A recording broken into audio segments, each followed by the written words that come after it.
He was just a quiet mechanic in a small town living a simple life until a silent, hungry teen started showing up at his garage every day. No words were exchanged, just a sandwich, and something unspoken that passed between them. Years later, on the mechanic's wedding day, something happened that left the entire town speechless. If stories about kindness, healing, and the quiet ways we change each other's lives move, your heart makes sure to subscribe and join us for more unforgettable journeys like this one. Now let's begin. The storm rolled in without warning, dark clouds swallowing the Wyoming sky like a slow-moving wave. Wind howled through the pine trees behind the garage, rattling the tin roof and sending dried leaves skittering across the lot like tiny dancers fleeing a stage. Dan Foster stood under the open bay door of his garage, wiping his oil-stained hands on a rag that had seen better years. The last customer's truck had just rumbled off down the gravel road, its tailpipe coughing in protest. Dan sighed, then leaned against the rusted frame of the doorway, staring into the swirling clouds. Something about days like this brought a heavy silence with him, the kind that didn't just fill the air, it settled in your bones. He glanced at the clock above the tool cabinet. 12:07 p.m., like clockwork. He turned his gaze to the corner of the lot near the old elm tree that grew beside the back fence, and sure enough, there he was. The kid was there.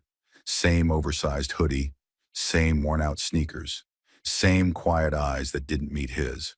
He hovered near the edge of the property, half shielded behind the tree, pretending not to be waiting, though he always came at the same time. Rain threatened overhead, but the boy didn't flinch. Dan moved back inside and reached for the small red cooler he kept behind the counter.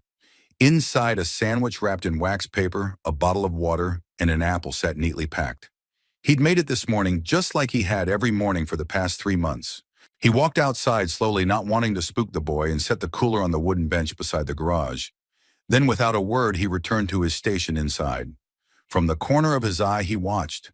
The boy waited 10 seconds, maybe more, then emerged from behind the tree like a deer testing the wind.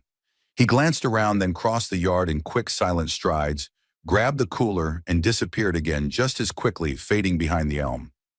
Dan didn't know his name. The boy never spoke, but he came every day, and Dan didn't stop him. It started one afternoon 3 months ago when Dan caught the kid rummaging through his trash.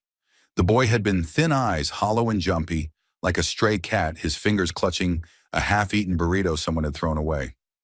Dan could have chased him off, would have, but he didn't. Instead, he brought out a warm sandwich and offered it silently, standing 6 feet back. The boy took it and vanished. The next day he returned, so Dan kept packing an extra lunch and never asked questions. Somewhere in the distance, thunder grumbled like an old dog waking up. Dan turned back to his workbench and grabbed the carburetor he was cleaning.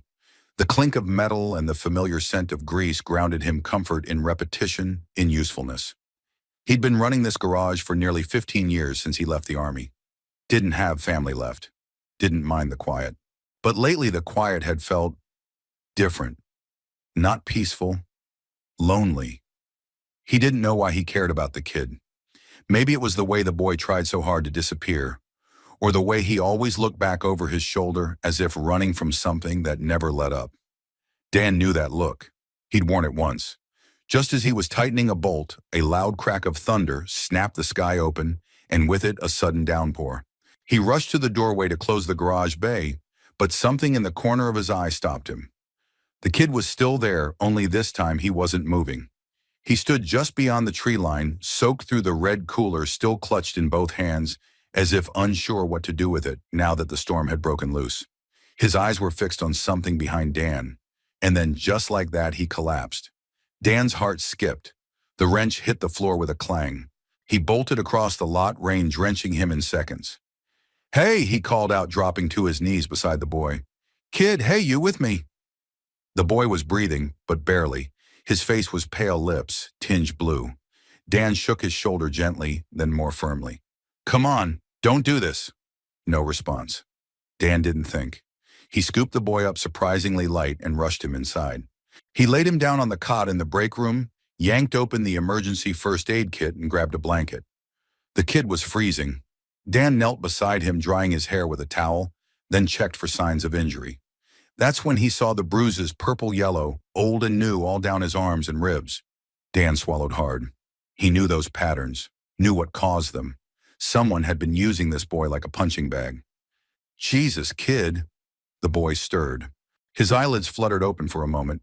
Dan leaned in. You're safe here, he said low and firm. Nobody's going to hurt you. The kid blinked at him dazed, but for a second Dan swore he saw something flicker in those tired eyes. Something that looked a lot like trust. Then the boy passed out again. Dan sat there in silence, the storm raging outside. The garage darkened. The world hushed. And for the first time in years, Dan felt something stir in his chest.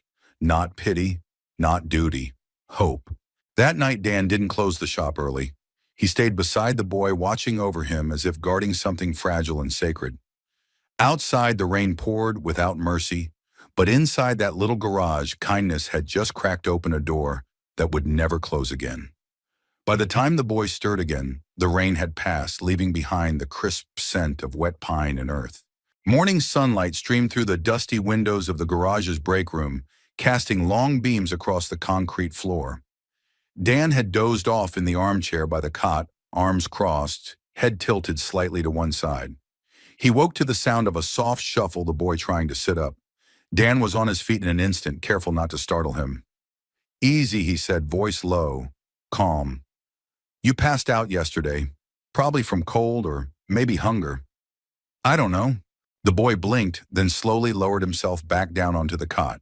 He looked toward the door, then at the sandwich still resting on the side table. Finally, his eyes met Dan's, just for a heartbeat. Dan noticed it again, what he'd seen yesterday before the boy slipped into unconsciousness. Beneath the guarded expression and bruises, there was something else, a flicker of gratitude. Or maybe relief. I'm Dan, he said simply, drying his hands with a rag. This is my place. The boy said nothing. That cooler back there, I've been putting lunch in it every day for a while now. Figured you might need it. Still nothing. Dan crouched near the cot, not too close. You don't have to talk. You don't owe me anything. I just want you to know you're safe here. And when you're ready to leave, no one's going to stop you. The boy studied him for a moment. Then he nodded, slow, careful. Dan handed him a fresh water bottle. The boy took it with both hands, his fingers trembling. Dan stood and let him be. He returned to his workbench, started tinkering with a busted fuel pump. Every few minutes, he glanced through the open break room door, making sure the boy hadn't vanished like mist. But he stayed finishing the sandwich, sipping the water like it was a luxury. By noon, the boy had gone quietly the way he always came. Dan didn't see him leave. Just noticed the cot was empty, the water bottle gone, and the cooler sitting on the table wiped clean. Dan smiled to himself and went back to work. The pattern resumed like clockwork. Every day at 12:07, the boy would return not to the cot, but to the edge of the garage lot where the wooden bench sat in the sun. Dan would set out a cooler with food. The boy would wait for Dan to turn away, then take it and disappear behind the elm tree. No words, no names, just consistency. Dan didn't push. He knew better than most that healing didn't respond to pressure. It responded to presence, predictability. Small acts that said you're worth showing up for. And that's what Dan did every day. One Tuesday afternoon, about a month after the boy first collapsed in the storm, a silver SUV rolled into the lot with a flat tire and a cloud of bad luck. Dan stepped out to greet the driver, wiping his hands on a rag. The woman behind the wheel looked flustered, tapping furiously on her phone. Stupid rental. I told them the tread looked low, she muttered. Dan gave a quiet chuckle. You're not the first. She looked up. Her frustration softened when she met his eyes. I'm Grace. Grace Monroe, she said, offering a hand. Dan Foster, he replied, shaking it. Grace stepped out, dusting off her slacks. She wore business casual with hiking boots, a woman caught between worlds. I just started working with the local youth outreach office. Still getting my bearings around this town. Well, Dan said, kneeling to inspect the tire, you found the only guy in town who'll fix this with one hand and a cup of coffee. She smiled, genuine this time. Sounds like a dying art. Dan shrugged. Around here, good coffee's the hard part. As he worked, Grace looked around, taking in the modest garage, the quiet road, the worn bench by the tree. You get many customers out here. Enough to keep me busy, Dan said. Not so many I forget faces. Grace's eyes lingered on the red cooler sitting alone on the bench. That for you? No, Dan said quietly, not looking up. It's for a friend. Grace nodded, sensing the weight behind his words. Later that week, she returned not for her car, but to bring Dan coffee and a thank you cinnamon roll from the cafe down the street. He accepted it with a grunt and a half smile. They talked a little more each time she came. She asked about the town, the people. Dan offered directions, names a few stories. When she asked if he'd always been a mechanic, he hesitated, then said simply, used to be military. Afghanistan. After I came home, I needed something to fix that didn't scream at night. Grace didn't pry. She just listened. That too was a kind of kindness. Over time, Dan told her a little about the boy. Not much, just that he came around, needed food, never spoke. Grace's face grew still. There are a lot like him, she said softly. Kids who slip through cracks no one even sees. You did a good thing feeding him. Dan looked away. Didn't do much. Grace touched his arm. You did enough. One evening, long after Grace had left, Dan sat on the bench with a new cooler waiting. He didn't know why he stayed out that night, maybe to see the boy up close again. Maybe just to offer more than food. When the boy finally emerged from behind the tree, Dan didn't move. He just said, I was about your age when my dad walked out. The boy stopped in his tracks. Didn't leave a note. Just his boots in the mudroom. Took me years to stop blaming myself. A long silence. Then the boy took a step closer. I didn't do anything to deserve it either, Dan added. But I still thought I did. The boy set the cooler down slowly. Then for the first time, he spoke, his voice gravelly from disuse. My name's Eli. Dan looked up, nodding once. Nice to meet you, Eli. And then Eli disappeared again as quickly as he came. But the next day, Dan made 2 sandwiches, just in case. It was a Thursday afternoon, the kind of day where the wind never seemed to settle, and the clouds loomed heavy with something more than rain. Dan had a feeling deep in his gut, the kind that never announced itself outright, but curled quietly in the chest like smoke before fire. Eli hadn't come by for 2 days. Not that Dan was keeping score, but he was. It was impossible not to. After nearly 4 months of showing up like clockwork, Eli's absence felt louder than thunder. The bench outside the garage remained empty, the cooler untouched. The second sandwich Dan had packed now sat stale in the fridge. He hadn't thrown it out. Couldn't. Dan wiped his hands on a rag and looked toward the elm tree. Nothing but the sway of wet branches and the distant sound of a dog barking somewhere in the neighborhood. He told himself not to worry. Eli had gone quiet before weeks ago, after that first storm, but something felt different this time. Then the screaming started. At first, Dan thought it was the wind again until it wasn't. A guttural, angry shout carried over from the side street that ran past the alley behind the shop. Dan froze. The voice wasn't Eli's, but it was familiar in a way that made his back straighten and his fists clench instinctively. He dropped the wrench and walked around the side of the building. What he saw made every muscle in his body tighten. A man in a torn denim jacket was grabbing Eli by the arm hard. The boy was struggling silently like someone who'd learned long ago that shouting did no good. His hood was down, exposing a bruise on his temple that hadn't been there last week. The man, tall, thick around the waist with a face mottled by anger and old booze, shook him hard. You think you can run off and eat from some damn stranger's hand like a stray mutt? You're mine, you little, let him go, Dan said sharply, stepping forward. The man turned surprised but didn't release his grip. Who the hell are you? Dan didn't blink. Someone who's not about to stand here while you lay another hand on that kid. Eli's eyes darted to Dan, wide startled, a glimmer of something desperate behind them. Dan saw it. He stepped closer. I said, let him go. He repeated, his voice low but firm, the kind of tone that came not from volume but conviction. The man's lip curled. This is my boy. Ain't none of your business. Dan's voice dropped. It became my business when he started showing up bruised and starving. The man let out a bitter laugh. You one of those bleeding heart types, you think you're saving him. He's my blood, no, Dan said. He's a child. For a long beat, the 2 men stared at each other. Then, without warning, the man shoved Eli hard into the side of the dumpster. The boy collapsed, grunting softly. And that's when Dan moved. He didn't throw a punch, though part of him wanted to. Instead, he stepped between the man and Eli and planted his feet. Get out, he said, before I call the sheriff. You think anyone's going to care about a piece of street trash like him? Dan's voice stayed steady. They'll care that you laid hands on him in front of a witness. The man hesitated. There was something in Dan's eyes, something cold and steady that didn't come from bravado. It came from experience, from war, from years of knowing exactly how much force to use and how much to hold back. Finally, the man spat at the ground and stalked off, cursing under his breath. Dan didn't watch him go. He was already kneeling beside Eli. "You all right, kid?" Eli sat up slowly, wiping at his bleeding lip with the back of his hand. His voice was thin, barely audible. "That was my dad."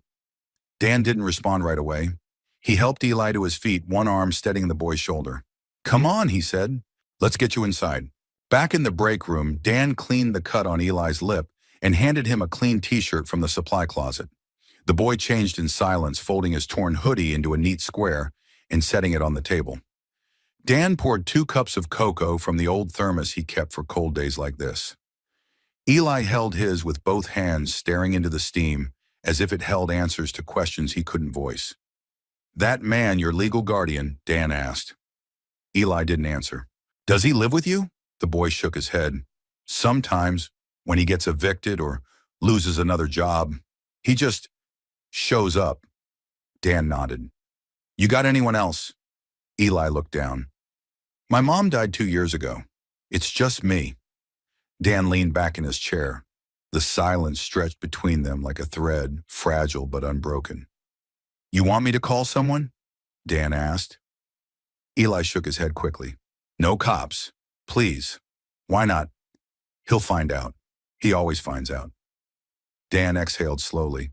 He wanted to argue, wanted to march straight down to the sheriff's office and report the bastard.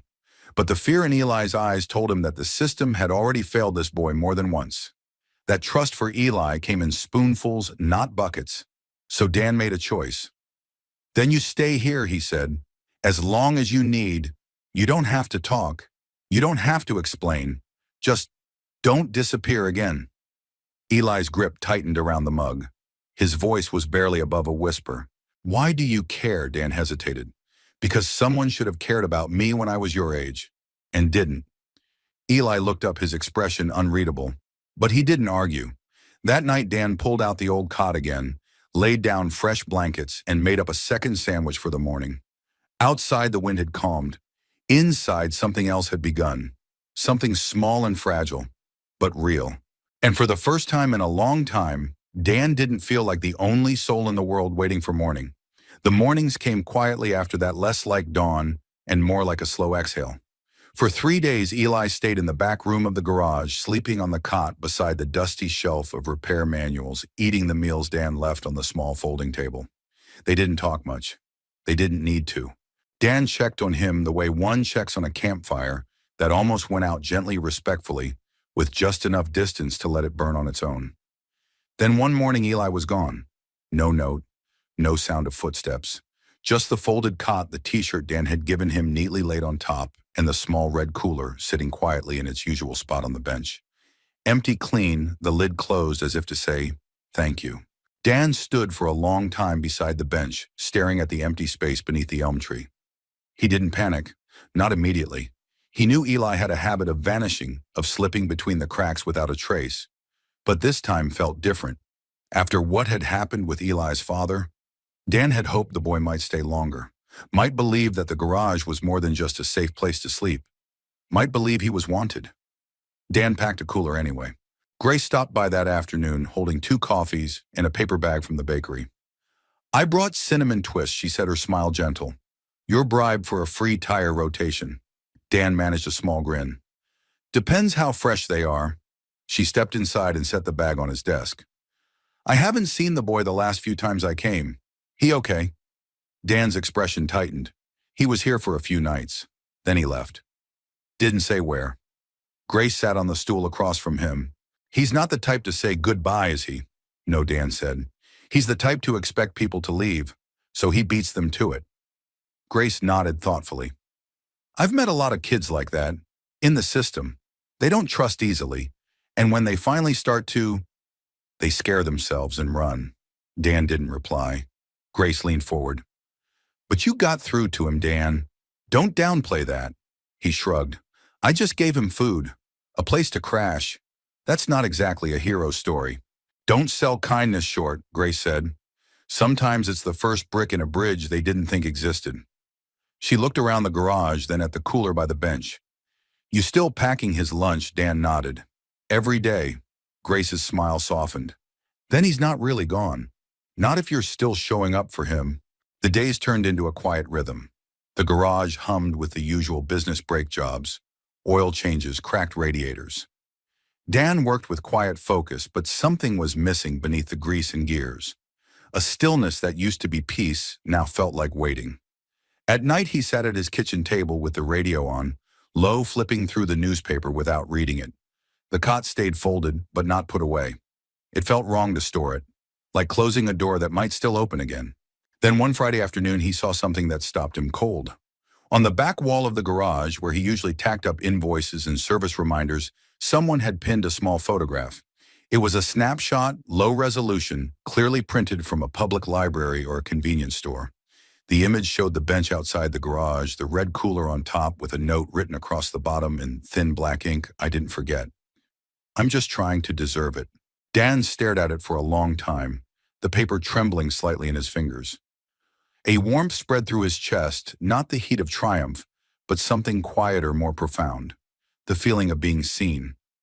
He thumbtacked the photo back in place and stood back. Then he packed a second sandwich for tomorrow. The garage became something different after that. Not just a place for carburetors and timing belts, but a kind of quiet refuge. It started with a teenager named Lucas, who'd been kicked out of school and wandered into the garage looking for work. Dan didn't ask about his record, just showed him how to change an air filter and handed him a wrench. Then came Marisol, a girl from the edge of town who needed help fixing her bike, but stayed for an hour to watch Dan rebuild an alternator. She asked questions. Dan answered them. She came back the next day. Grace noticed. "This could be something you know," she said one evening, bringing over flyers from a youth mentorship initiative she used to run in Denver.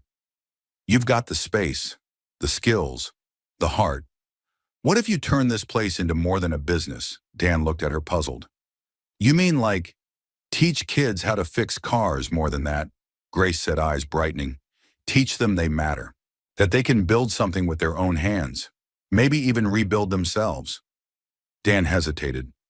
"I'm not a teacher." "You don't have to be," she said. "You just have to be what you already are." He looked out the window where Lucas was sweeping the shop floor and Marisol was laughing with a socket wrench in hand. The sun dipped low over the pine ridge, painting everything gold. And for the first time in a long time, Dan felt like maybe he was exactly where he was supposed to be. That night, Dan stood at the edge of the lot beside the elm tree. He held a small battered thermos in one hand and a flashlight in the other. He didn't expect to see Eli, but he spoke anyway into the trees. "I don't know where you are, or what you're running toward, or away from, but you're not forgotten, not here. You were never just a stray Eli. You were a spark." He left the cooler on the bench, same as always, and inside it, tucked between the sandwich and the apple, he added a folded note. "Whenever you're ready, this place is still yours." Then he turned off the light and walked back inside. Not waiting, just hoping, just believing. Like he'd learned to do one small kindness at a time. The first warm breeze of spring swept across the Wyoming plains like a quiet promise. The snow had melted into memory, and for the first time in months, Dan left the garage bay doors open, letting the scent of pine and motor oil mix in the air.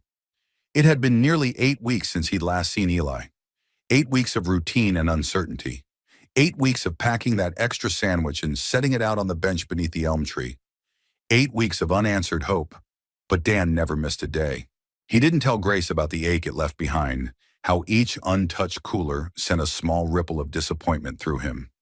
He didn't tell Lucas or Marisol or the other kids who'd begun trickling into the garage after school. He just kept showing up the way he always had. It was late in the afternoon when it happened. Dan was elbow deep in the undercarriage of a '97 Chevy that rattled like a wind chime in a thunderstorm. Marisol was handing him a wrench when the air shifted just enough for him to feel it in his chest. Someone was watching. He rolled out from beneath the truck and blinked against the sun, and there across the lot, standing beside the elm tree like he'd never left, was Eli. Older, taller, shoulders more squared, but still unmistakably him. Dan said nothing at first. He slowly stood, brushed off his hands, and looked at the young man now standing with his hands buried in the pockets of a worn gray hoodie. The same kind of hoodie he used to wear, but this one fit better. He looked healthier, stronger, but his eyes, they hadn't changed. Still carrying something deep, still cautious. Marisol looked from Dan to Eli and instinctively stepped back, sensing something personal unfolding. Eli didn't move. His gaze shifted to the cooler still sitting on the bench, then back to Dan. "I thought you might have stopped," he said finally, voice lower than before, but still gentle like someone afraid of breaking glass. Dan's throat tightened. "Didn't want to.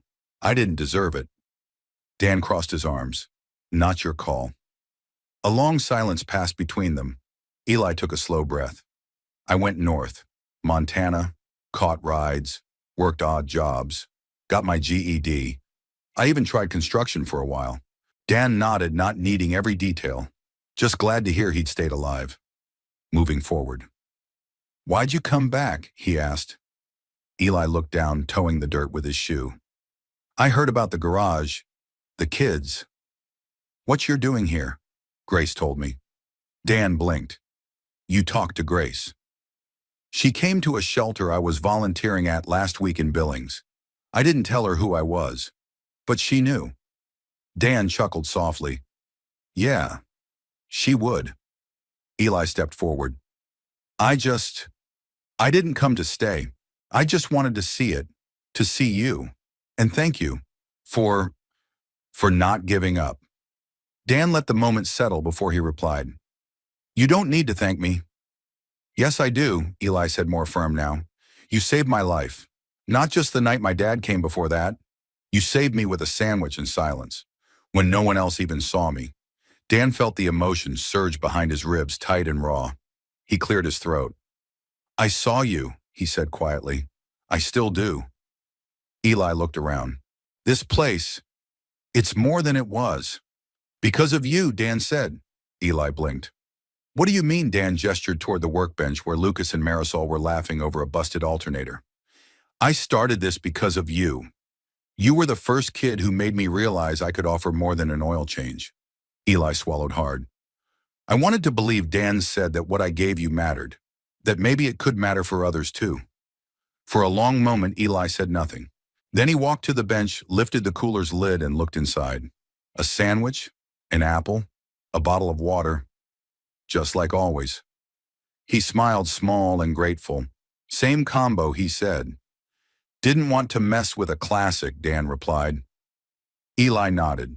Then he picked up the cooler, turned back to Dan, and walked forward until he stood a foot away.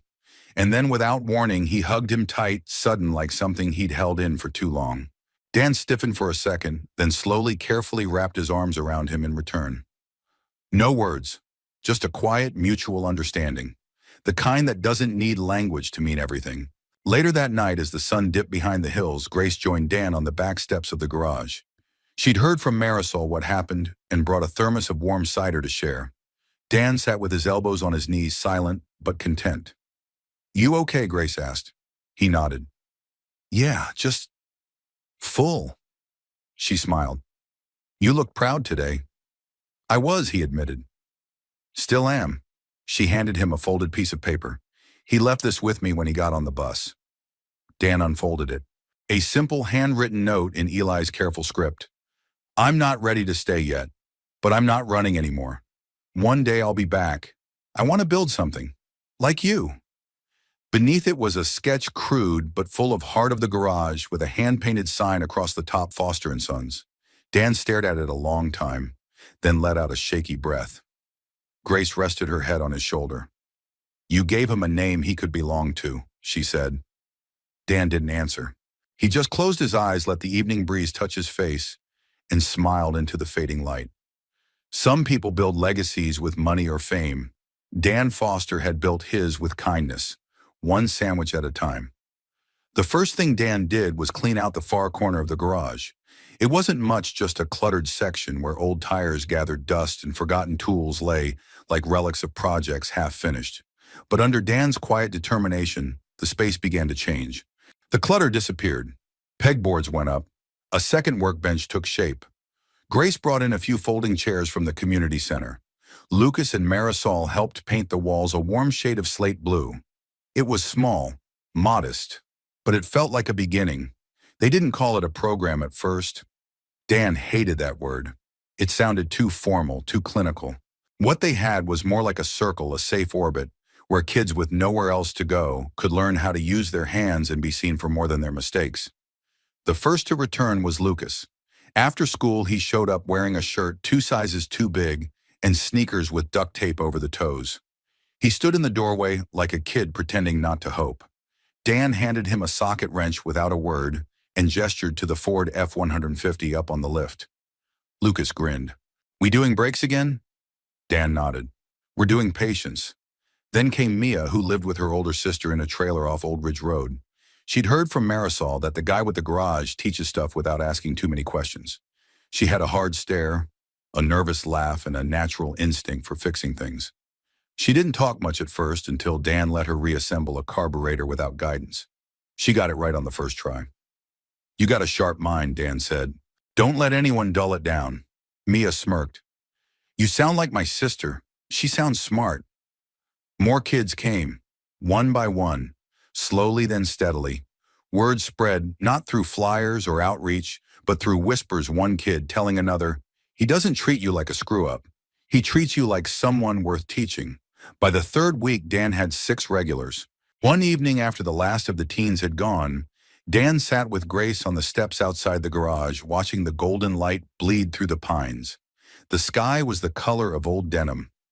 Grace had a clipboard in her lap, full of notes and ideas.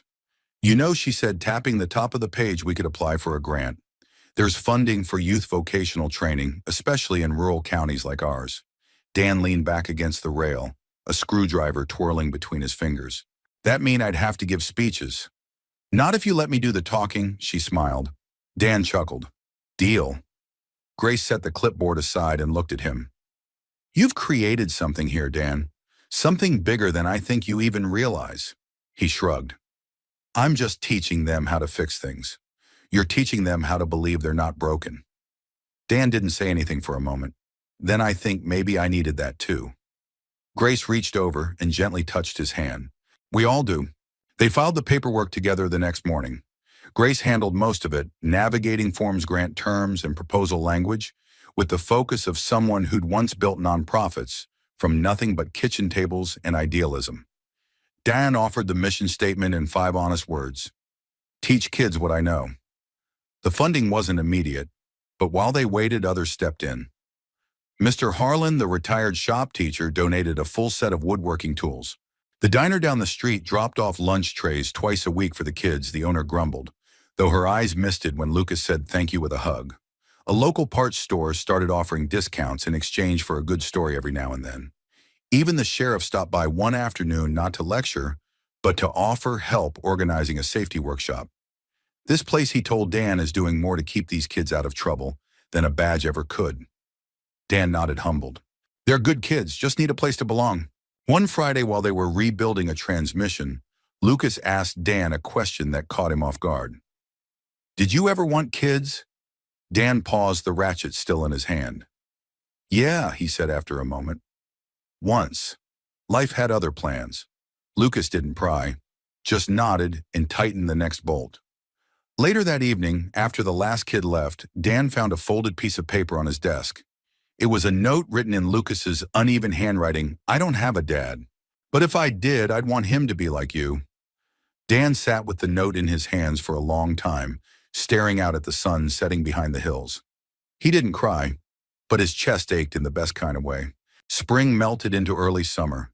The garage buzzed with life now, tools, clinking music, playing, teenagers laughing as they wiped grease off their hands and learned how to listen to the hum of an engine like it was a heartbeat.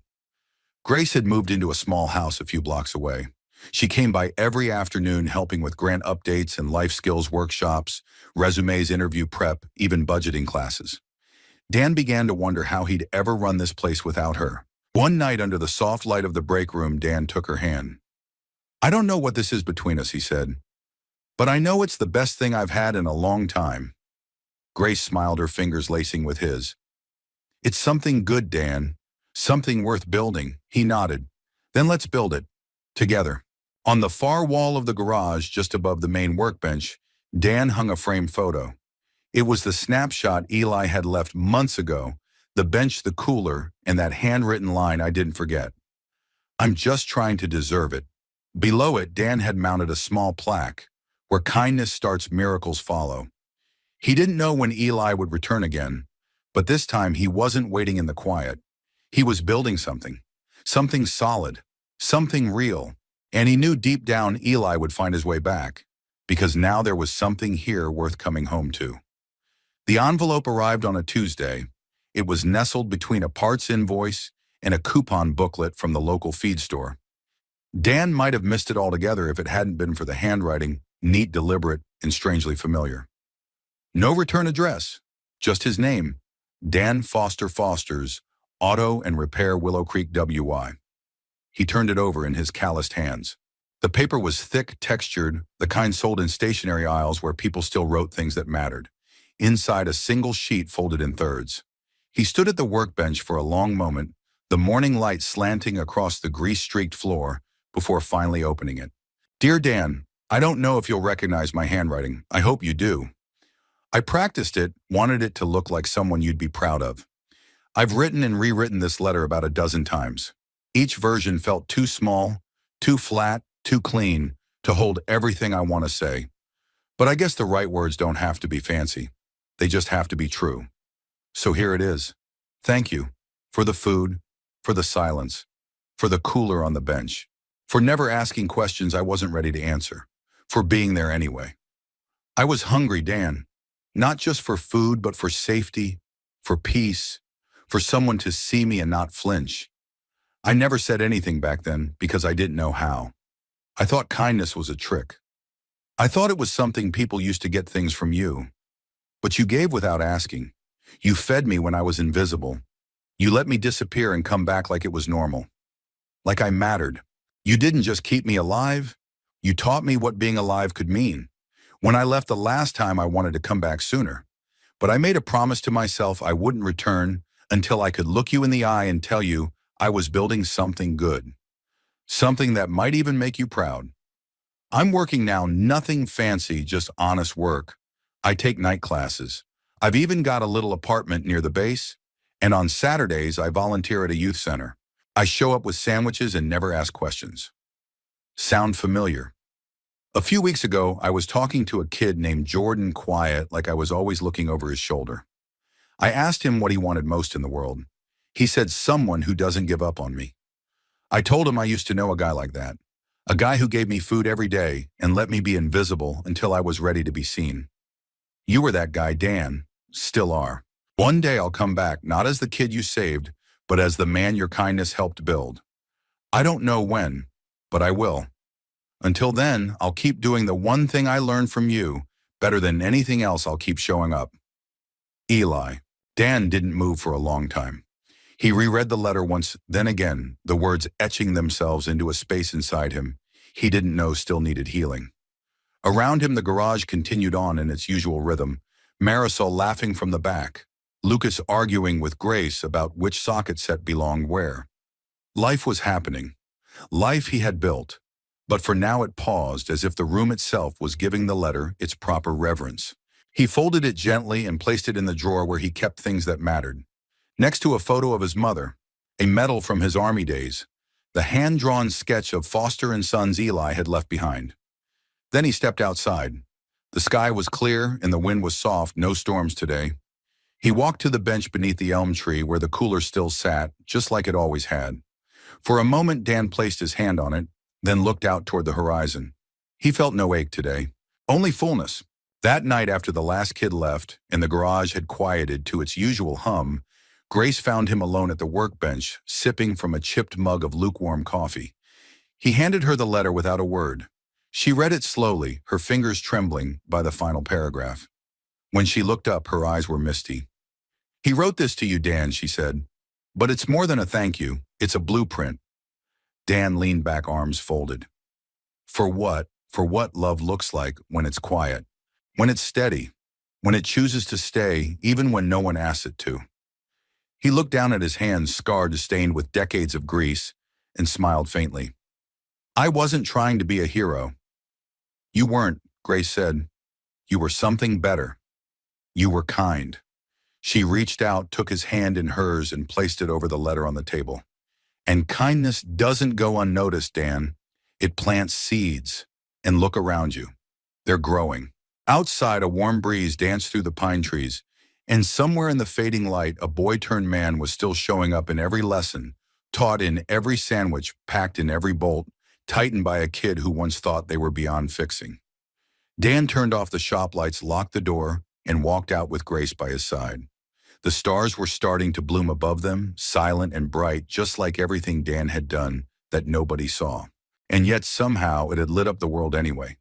The first time Grace suggested they have the wedding at the garage, Dan laughed.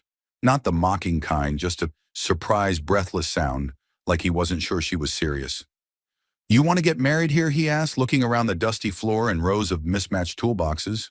Grace stood beside him with her arms crossed, surveying the space, as if imagining a cathedral. Why not, she said, smiling. This is where everything started, where you started something good, something real. Dan looked at her soft curls tucked behind her ear, a grease smudge on her blouse from helping Mia reset a timing belt earlier, and for a moment he forgot all the reasons he used to think his life was too rough, too small for love like this. I don't know the first thing about throwing a wedding, he said. Grace grinned. Lucky for you, I've planned community fundraisers with $20 budgets and 150 guests. This'll be easy.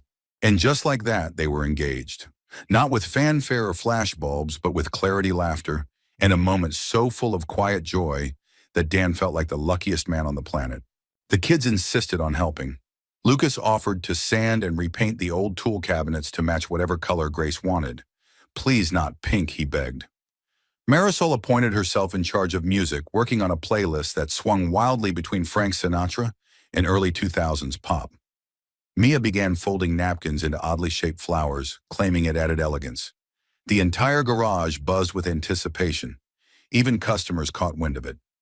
Mrs. Harland, who came in every Thursday for tire checks she clearly didn't need, offered to bring homemade peach cobbler. The sheriff donated strings of lights from last year's town fair. Someone anonymously dropped off a bouquet order with the florist's sunflowers and white roses, exactly what Grace would have chosen. Dan was overwhelmed not by the fuss, but by the kindness of it all. It was as though the town had decided collectively to say, you gave us something. Let us give something back. One evening, about a week before the wedding, Dan stood alone in the garage. It was after hours. The shop was quiet. Only the amber glow of the hanging bulbs filled the space. He walked the perimeter, checking little details, the bench where Eli used to sit now, sanded and varnished to a soft sheen. The workbench cleared of clutter, ready to hold flowers and cake instead of oil pans and bolts. And at the center of it all, the place where he'd first taught Lucas to rotate tires, where Grace once spilled coffee while trying to learn torque specs, was a small wooden arch. It wasn't fancy, just something the kids had built from old lumber, wrapped in simple white cloth and twinkling lights. But it stood proud, solid, like everything they'd built here. Dan reached into his shirt pocket and pulled out a photo. The sketch Eli had once drawn Foster and Sons, now folded and worn, but still treasured. He looked at it, smiled, then gently tucked it into a small wooden box beneath the arch. He didn't know whether Eli would show up for the ceremony, but somehow Dan felt like he'd be there one way or another. The morning of the wedding arrived with gold-streaked skies and the scent of summer hanging in the air. Grace's dress wasn't white. It was a soft cream with lace at the sleeves, something borrowed from her aunt's closet and tailored to fit by a neighbor. She wore her hair loosely pinned strands falling in waves. Dan, in his only suit, a dark navy number that still fit from his cousin's wedding a decade ago, stood by the garage door rubbing his palms together like he was prepping for engine work. Lucas and Mia flanked him, both beaming with pride. Marisol handed him a boutonniere. I made it myself, she said, tilting her head. It's got engine parts. Dan looked down. Sure enough, a small rust-free washer sat nestled among tiny white flowers and twine. Perfect, he said. The guests weren't many, just friends, kids, neighbors, and a few stray souls who had wandered into Dan's life over the years and stayed. But it was enough, more than enough. The music started, a simple acoustic guitar version of Can't Help Falling in Love, and Grace stepped into the open doorway. Dan couldn't breathe. It wasn't just how she looked, it was the way she looked at him. Like she saw all of him, the grease-stained years, the heartbreak, the quiet loyalty, and loved him not despite it, but because of it. As she walked toward him, Dan's heart beat steady grounded. This wasn't a fairy tale. It was better. It was real. They met under the arch the kids had built, hands clasped, eyes locked. Grace's voice was steady as she said, "I used to think home was a place. Then I met you." Dan swallowed hard, blinking back tears. "You're the first person who made me want to build a future again, brick by brick, with both hands." The crowd cheered as they kissed, nothing theatrical, just a quiet, reverent kind of kiss, like a promise. As the sun began to set, the garage turned into a celebration. String lights flickered overhead. Music filled the air. Someone pulled Dan into a dance.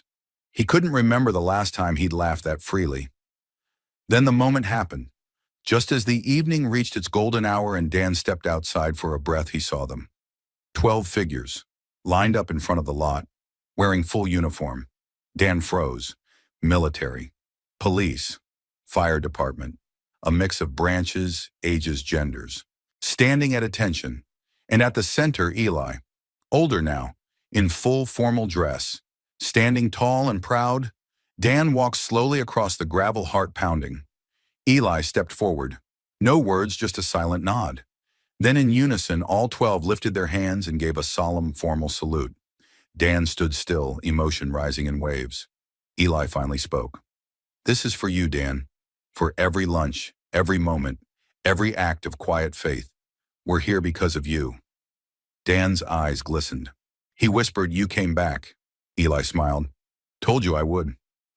Then in front of friends, neighbors, and the love of his life, Dan Foster, grease-stained, gentle-hearted Dan, lifted his hand to return the salute. And for once, the whole world stood still just to say thank you. The morning after the wedding felt like waking from a beautiful dream and discovering that miraculously it was all still real. Dan stood by the window in the modest living room of his small home, still dressed in his undershirt and slacks, holding a mug of coffee he'd forgotten to sip. Outside, the sun climbed gently over the pines, casting golden light on the gravel drive, and the garage across the street, his garage. Their garage now. Grace stirred behind him, barefoot and wrapped in one of his old flannels, her hair loose and uncombed. She came to stand beside him, rested her head against his shoulder. "You're quiet," she said softly. Dan chuckled under his breath. "That's normal." She nudged him gently with her hip. "No, this kind of quiet is different. You're holding something in." He paused, searching for the right words. "Yesterday, I don't think I've ever felt anything like that in my life." Grace smiled. "You mean the wedding or the salute?" Dan's throat tightened. "Both." He turned to look at her. "He came back. Grace, he came back. And he brought an army with him." Grace leaned against the window frame, her eyes softening. 12 of them. Different uniforms, different paths, but the same story. Somewhere along the way, Eli helped them. And when they asked him how he knew how to help, Dan nodded, finishing the thought. He pointed to me. Grace reached for his hand. "Dan, that moment out there, it was bigger than just a thank you. It was legacy." He didn't answer right away. The word lingered in the air. Legacy. It had always sounded like something for other people, politicians, CEOs, heroes in parades. But now he realized maybe legacy was quieter. Maybe it looked like a red cooler on a bench, a cot in a break room, a wrench passed into the hands of a kid who needed someone to believe in them. Maybe it looked like 12 salutes under a Wyoming sunset. Later that afternoon, Dan walked over to the garage alone. He wasn't sure what he expected to find. Maybe a forgotten bouquet, a dropped tie, a smudge of cake frosting on the floor. Instead, what he found was a sealed manila envelope taped to the inside of the office door. His name was scrawled in block letters, Dan. He peeled it off gently and stepped inside. Grace joined him minutes later, having wandered over with a bowl of leftover fruit salad and 2 forks. "What's that?" she asked, setting the bowl down. Dan didn't answer immediately. He sat at the desk, opened the envelope, and unfolded the documents inside. A typed letter was clipped to the top. At the top of the page, Operation Wrench Foundation, in bold navy letters followed by a brief mission statement. He read aloud, voice slow, careful. Operation Wrench is a nonprofit initiative created by those whose lives were shaped by Dan Foster, a Wyoming mechanic who believed that one act of kindness could change a life and did. Grace leaned in. "Is this from—" Eli, Dan said, scanning the rest. He started it under another name 3 years ago. Anonymous donations, small grants, support for youth mentorship programs across the Midwest. He held up a page, a list of towns, partner garages, community centers, all of them supported by something Eli had started in Dan's honor without ever using his name. Until now, there was more. A bank letter, a routing slip, a transfer receipt. Dan blinked. "Grace," he said slowly, holding up the final sheet. "They've been funding our garage's teaching program, quietly, for over a year." Grace gasped. What Dan nodded. "Every time we got an anonymous parts donation or when the utilities got paid early, it was them, him, Eli." He sat back in the chair, the weight of it all sinking into his chest, not heavy but full, brimming. There was a handwritten note at the bottom of the letter. Dan recognized the print right away. "I didn't come back to say goodbye. I came back to hand the wrench off. You kept the engine running. Now let me help fuel the road ahead." Dan closed his eyes for a moment. "He's not just thanking me anymore," he said. "He's joining me." Grace came around the desk and placed her hands gently on his shoulders. "You gave him roots, Dan, and now he's giving others wings." By the end of the week, Dan had framed the letter and hung it beside the photo Eli had once left the cooler on the bench, and the words, "I didn't forget. I'm just trying to deserve it." He added a third piece of photo from the wedding taken by a guest where Dan stood in front of the 12 uniformed men and women, hand raised in salute, Grace just behind him, smiling with quiet pride. The wall was no longer a collection of memories. It was a map. That Saturday, the kids returned like always. Lucas carrying a busted alternator, Mia in a grease-streaked hoodie, Marisol playing DJ from her phone. Grace waved a flyer at them as they came in. "We've got something new," she said, beaming. "Operation Wrench is official. Scholarships, apprenticeships, field trips to Denver tech schools. And guess what?" She held up a clipboard with applications. "You're all already on the list." The kids erupted into cheers and jokes. Lucas turned to Dan. "You starting a franchise now or what?" Dan smirked. "Nah, I'm just keeping the door open." Then quietly, almost to himself, like someone once did for me. As the day wound down, Dan stepped outside and looked at the sunset bleeding across the sky. The breeze carried the scent of oil and pine and fresh-cut grass. Behind him, laughter echoed through the garage, the sound of young people building, trying, becoming. And Dan, a man who had once thought his life would end in the same quiet solitude it began, now stood in the golden light of something he hadn't dared imagine, a future he helped shape. He placed his hand on the door frame, the old wood warm beneath his palm. "You're doing good, kid," he whispered to the wind. Then he went back inside to work, to teach, to keep showing up. For a man who once lived most of his life in silence, Dan Foster had never heard a silence quite like that moment. 12 figures stood at the edge of the gravel lot, still proud uniforms, gleaming beneath the soft amber light of sunset. Behind them, the town was hushed. Behind them, the world itself seemed to be holding its breath. Dan didn't move. His hands, strong from decades of wrenching bolts and replacing radiators, now trembled ever so slightly at his sides. His chest ached, not from pain, but from something so wide and deep it had no name. Grace stepped up beside him, gently touched his arm. "They're here for you," she whispered. He nodded slowly, unable to find words. The 12 didn't speak either. They didn't need to. Their posture said everything: back straight, eyes forward, arms at their sides. Eli stood at the center. He wore the dress blues of a federal agency, sharp lines, silver badge, polished shoes. But it wasn't the uniform that caught Dan's eye. It was the way the young man held himself, solid, grounded. Not the boy who once curled up on a garage cot, bruises on his ribs and silence in his throat. No, this was a man who had faced fire and come through with purpose. Dan stepped forward. Eli gave a signal, and all 12 raised their hands in salute simultaneously, precisely with a reverence rarely seen outside memorials. Dan's breath caught. He'd seen salutes before, in war, at burials, at ceremonies soaked in formality and grief. But this was something else. Not about rank or duty. This was about respect, about love. He raised his own hand, slowly returning the gesture. His fingers touched his brow. The moment hung in the air like a cord that would never resolve. Then Eli stepped forward, lowering his hand. The others followed suit and held their position as he approached Dan. For a long second, they simply looked at each other. One man who had nothing but gave everything. One boy who had nothing and took only what was freely offered and built a life from it. I kept my promise, Eli said softly. I said I'd come back when I was ready. Dan nodded, voice low. You did more than that. Eli smiled a little sheepishly. They wanted to meet you. The ones I served with the ones who came through rough patches like mine. They asked me how I got out, how I stayed alive. He glanced back at the line of uniforms. I told them about the sandwiches, the cooler on the bench. The man who never asked me to explain just gave me room to breathe. Dan's jaw tightened as he swallowed emotion. I thought maybe they'd come one or two at a time, Eli continued. But when I told them you were getting married, they said they wanted to be there. All of them. For the man who gave me back my name. Dan blinked. I never gave you anything more than lunch. Eli shook his head, his voice full now. You gave me safety, dignity, a second chance, and you did it without needing thanks or recognition. That kind of quiet goodness it echoes. You didn't just save me, Dan. You showed me how to save others. Behind them, the gathered guests, friends, kids, neighbors, and now even strangers had begun to crowd around. But still no one interrupted. Dan turned to the group. Some looked young, others seasoned, but all of them wore that same expression, a mix of respect and awe.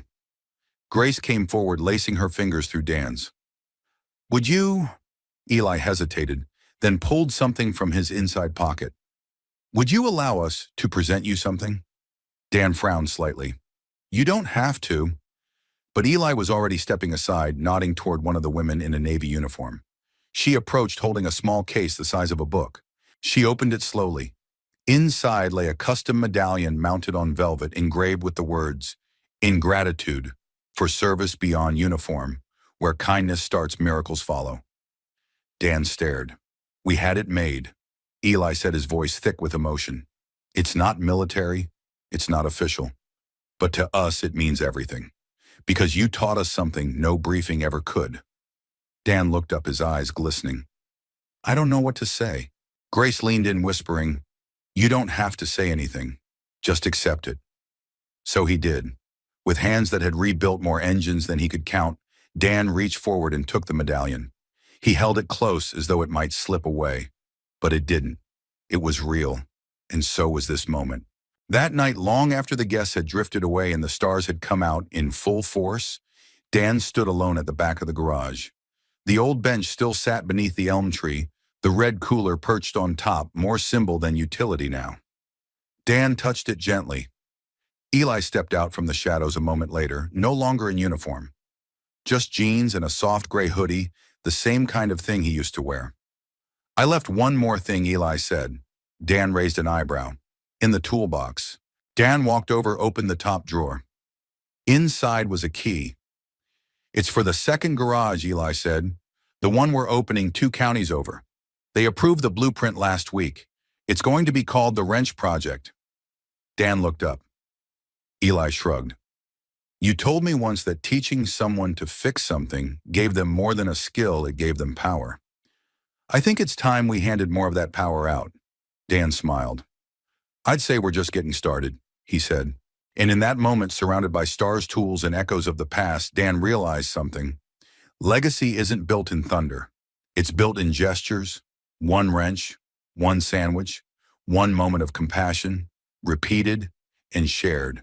And standing next to Eli with Grace just inside the doorway, laughter from the younger kids echoing in the distance, Dan felt it deep in his bones. He wasn't just fixing broken things anymore. He was helping rebuild people, and that he thought was the finest engine he'd ever touched. The next morning, the town felt change, not in the way of headlines or parades, but in the quiet, reverent shift that follows something deeply human. The wedding, the salute, and the unexpected gift of the medallion had passed like a warm tide over everyone who had witnessed it. But Dan wasn't ready to leave the moment behind. Not yet. The garage opened late that morning. The sun had risen high by the time Dan arrived, coffee in hand, still in yesterday's dress shirt with the sleeves rolled up. Grace was already inside, rearranging the community bulletin board near the entrance, humming something soft and sweet. "You're glowing," Dan said, walking in with a small grin. She gave him a mock glare. "I'm organizing flyers. Glowing is not part of the job description." He chuckled. "You make even duct tape look elegant." Grace waved him off but blushed. "Lucas and Mia are due in later. You should check the mail. There's a box on the counter from Eli." Dan's eyebrows rose. "Already," she nodded. "It came by courier. No label. Just a card on top that says, 'Open alone.'" Dan picked it up plain, cardboard taped tight, nothing to give it away except a small folded note on top. He opened it. "For the man who gave without asking. This is the part you never saw but deserve to know." Eli. Inside, he found a bundle of manila folders, photos, and sealed envelopes, dozens of them. Organized, indexed, stamped with names, towns, and timelines. Dan sat down at the desk, pulled the first one close, and opened it. Inside, a photograph of a teenage boy in a hospital gown. Attached was a typed report, an account of a young runaway who had attempted suicide and survived after being pulled out of a drainage tunnel by someone named Elijah Carter. The doctors credited swift action and unusual intuition. The boy, now enrolled in community college, had listed Eli as his emergency contact. Dan frowned and opened the next.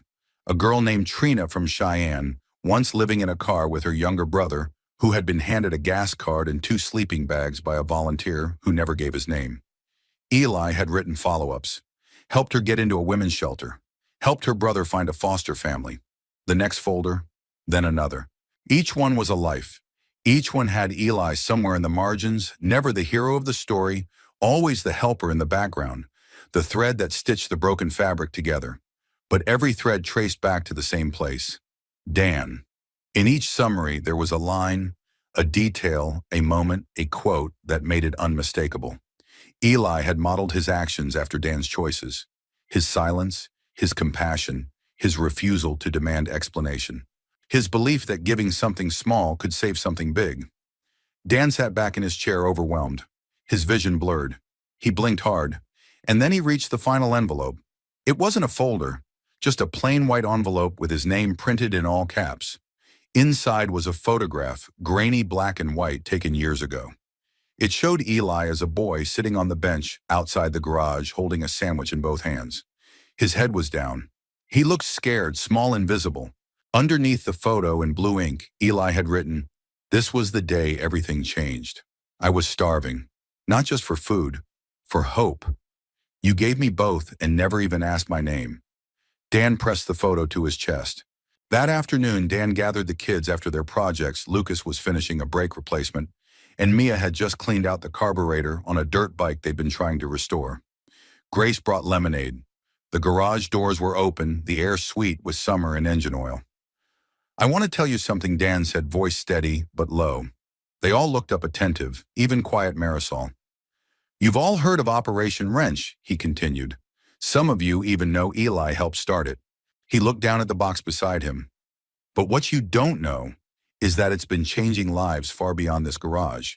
And it all began not with a mission statement or a grand plan, but with a sandwich, a cooler, a bench outside those doors." Dan took a breath. "I didn't set out to save anybody. I just knew a kid needed food and a little bit of space to breathe. But Eli took that small act and multiplied it, across counties, across lives." He paused, eyes misting. "I thought I was helping him, but the truth is, he's been helping me ever since." Grace stood beside him, one hand on his back. Then Lucas said, "So, everything we're part of now, Eli's been watching." Dan nodded. "He's not just watching, he's building, just like all of you." There was a silence, and then Marisol asked the question Dan had expected. "Why didn't he ever tell you?" Dan smiled.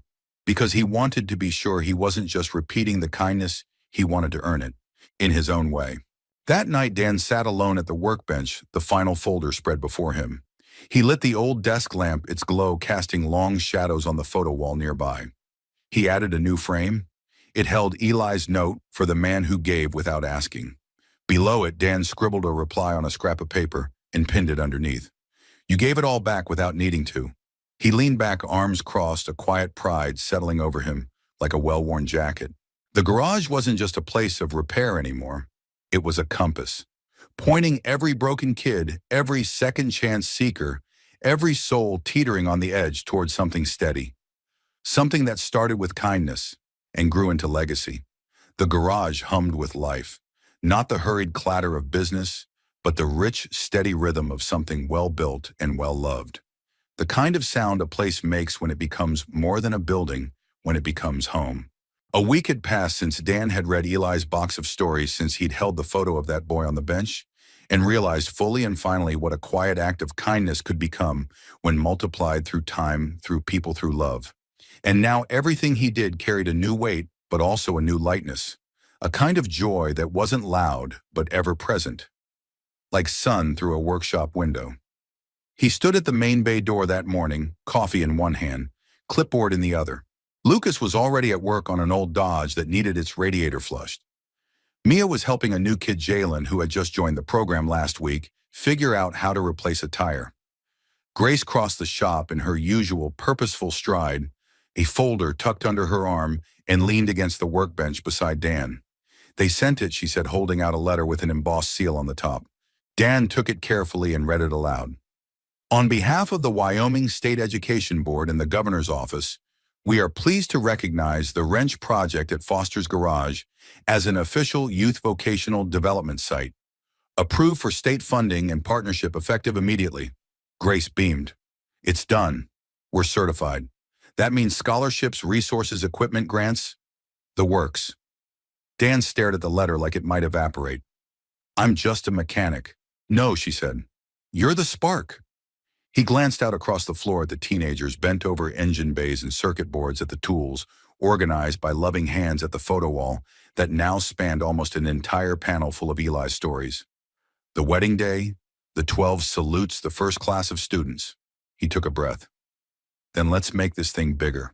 2 weeks later, they held the first official Wrench Project open day. The whole town came. It wasn't a grand affair. No red carpets, no podiums. Just what Dan always knew worked best. Open garage doors, honest work, and full hearts. The local high school sent a bus of students. A principal gave a short speech. Marisol led a tour of the shop with all the enthusiasm of someone guiding a rocket launch. Lucas demonstrated how to rebuild a carburetor in under 6 minutes. Mia gave a talk titled, Why Tools Shouldn't Be Intimidating and Neither Should People. Grace organized tables where parents and teens could sign up for apprenticeship paths. College credit courses, even summer camps, each one made possible by partnerships Eli had helped broker from behind the scenes. Near the end of the day, a young woman, maybe 19, maybe 20, approached Dan holding her younger brother's hand. Mr. Foster, she asked, voice soft but clear. He turned, wiping grease from his hands. That's me. I just wanted to say, thank you. You don't know us, but you helped someone who helped someone who helped us. She handed him a folded piece of paper. Inside was a printout of a social worker's notes, tracking how a meal voucher from the Wrench Project had kept her and her brother in a shelter long enough to finish school. Eli, Dan asked. She nodded.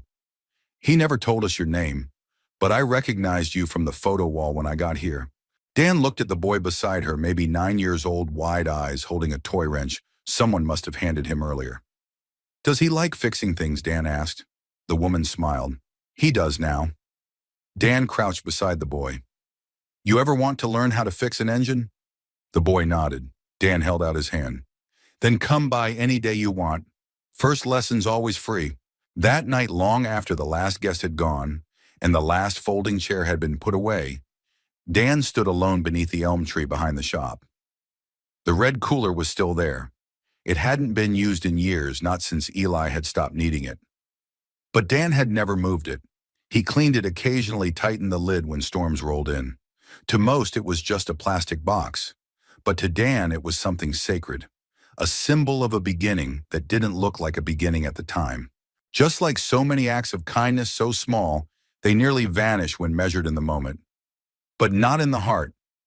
He opened the lid and found something he hadn't placed there. A note, folded, taped to the bottom with a small strip of blue painter's tape. His fingers shook slightly as he peeled it off and opened it. You gave me food. You gave me silence. You gave me time.